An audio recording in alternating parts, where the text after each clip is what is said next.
programa, may Morning Manna with Pastor OG. Buksan po natin ang mga Biblia sa 1 John chapter 5 verse 13.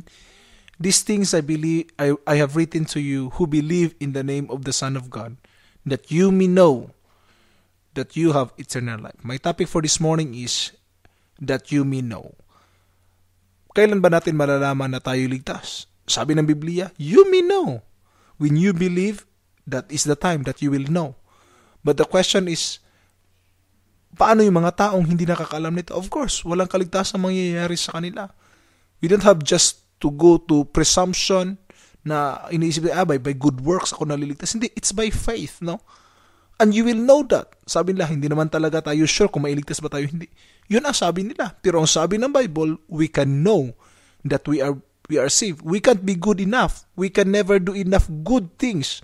And we cannot be sure, mga kapatid, kung yung good things na ginawa natin ay kaya itong iligtas tayo. No, hindi ito pwedeng mangyari. But we can be sure of heaven if we simply believe on the Lord. No? Kung maniniwala lang tayo sa Panginoon, manampalataya tayo sa Kanya, we can be sure. Kasi yun ang sabi ng Bible, you may know that you have eternal life if you believe in God. So we are saved by God's mercy, not by our own merit, by Christ dying, not by our doing. So tandaan natin, it's what the Lord has done for us. It's not what we have done that we are saved.